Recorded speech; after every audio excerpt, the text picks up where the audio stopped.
So for some introductions, I suppose, I'm Kevin. I'm Andy. My name's Kenzie. I'm Christopher. And I'm Raj. And I'm Cameron. And our team members over here are Mabel.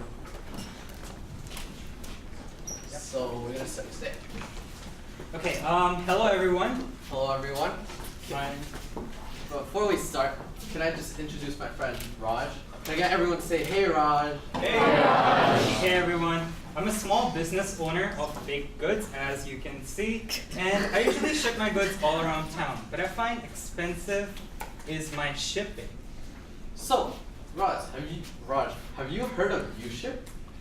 What is it? So basically, U-SHYP is a company that allows you to send your products, and then we will have our system, such as acquiring a member such as Kevin. Now, before I talk about anything, Kevin has a girlfriend, and he drives to his girlfriend every week. The problem is that Raj is shipping too much, so by using U-SHYP, we can give the product to Kevin, who will take a 5-minute detour on his way to his girlfriend's house, and then deliver the product. Raj saves money on shipping, and Kevin makes some extra money. So, how does that sound, Raj? It's an amazing idea. I love it. Sounds fantastic. U-SHYP. So there are many Rajs out there, and we want to make sure we reach the hundreds of thousands of small business owners that are delivering goods locally on a daily basis. There are 62 million packages that were delivered in just the last year.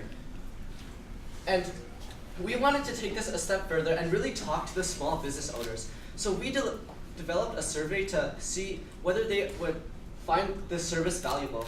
And when we talked to them, we found out that their biggest concern with their current shipping providers was that the cost was just too high.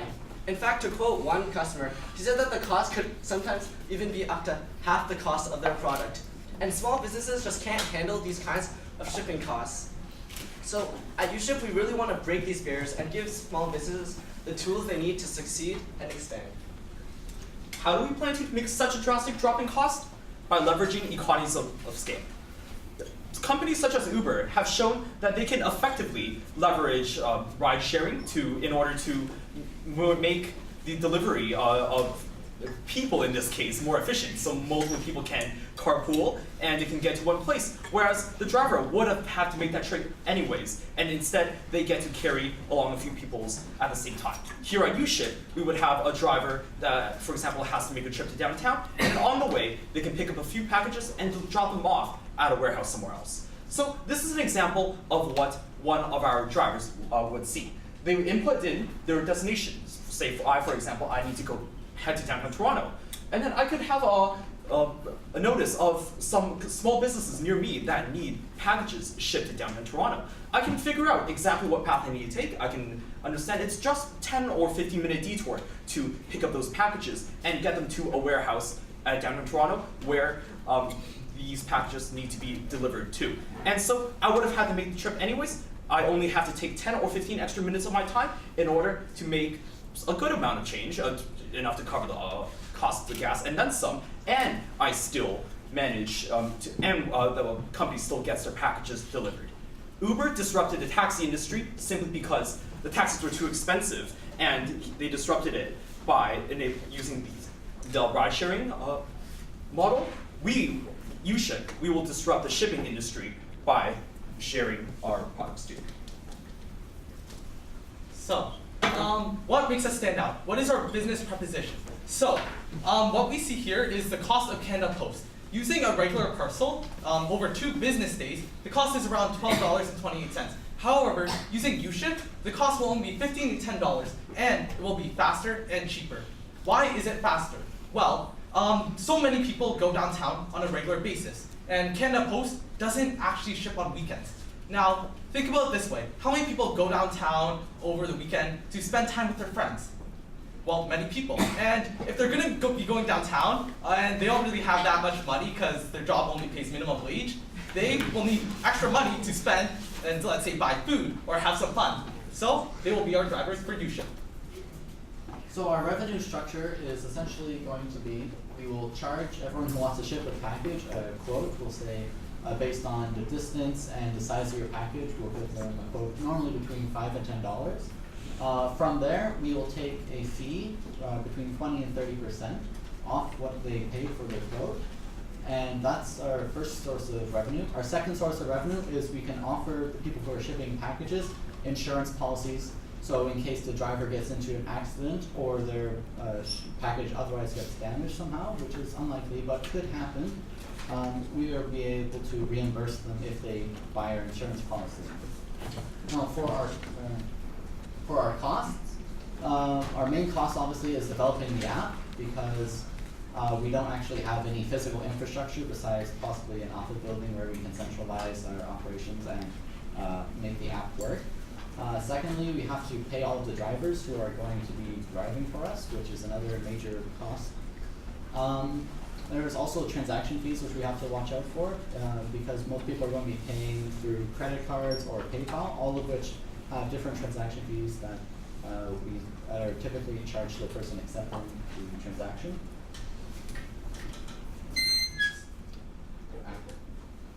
Okay, so how do we compare to other people in our market? So for us at U-SHYP, we are a hyper-local, cheaper alternative for shipping. And so here is a graph.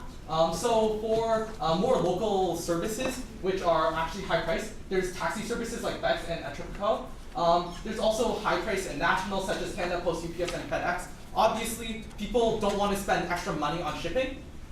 There's actually someone who does something very similar, which is Cargomatic. The only difference is they don't actually run in Canada, they operate in California, but they actually prove that this model does in fact work. So some potential room for future expansion of our business is expanding to different cities. A business like U-SHYP, we thrive on customer recognition. When our company becomes bigger, a lot of people will recognize us, and then we can potentially have room to expand and do the same thing as we do in Toronto, in Montreal, Calgary, or in Vancouver. And not only does U-SHYP have room to prosper in Toronto, it can eventually grow in other cities too. So with U-SHYP, not only does Raj benefit, so does Kevin. Thank you for listening. It really is. Thank you.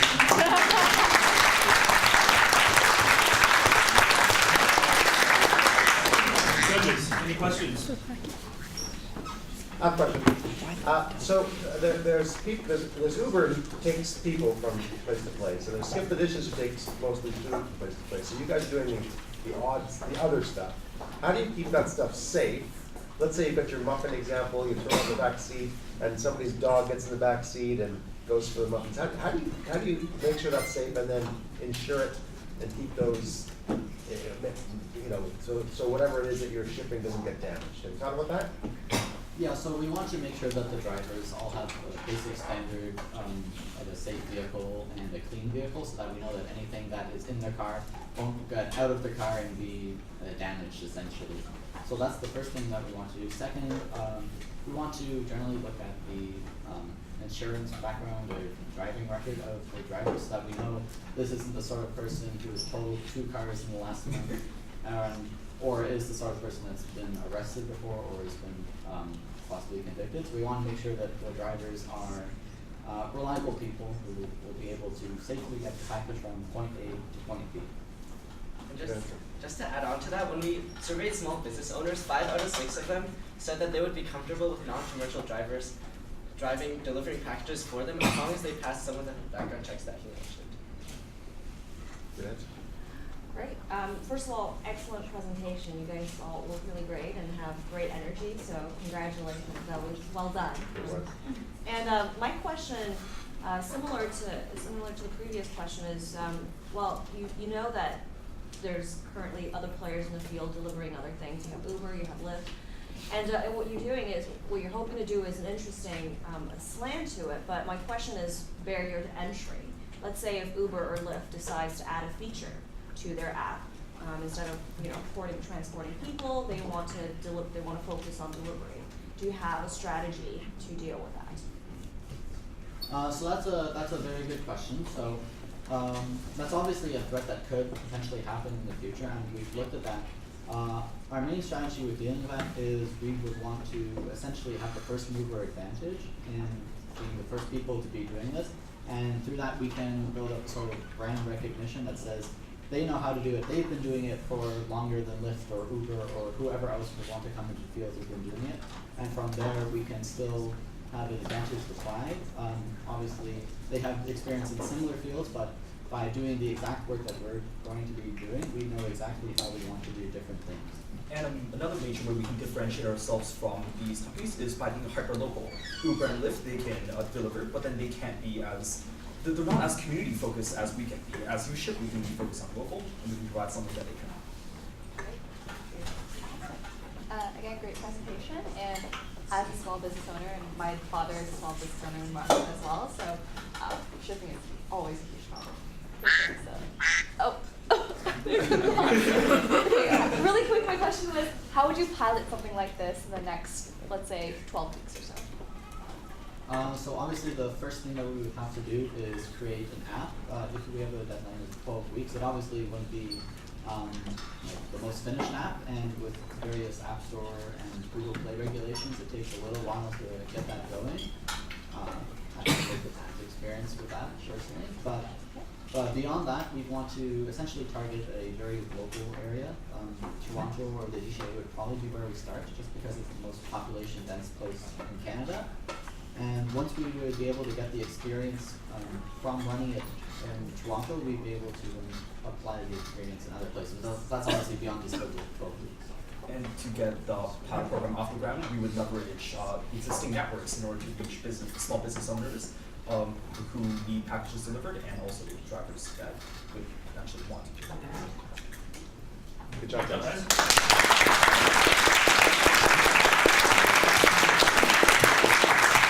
So I know that we have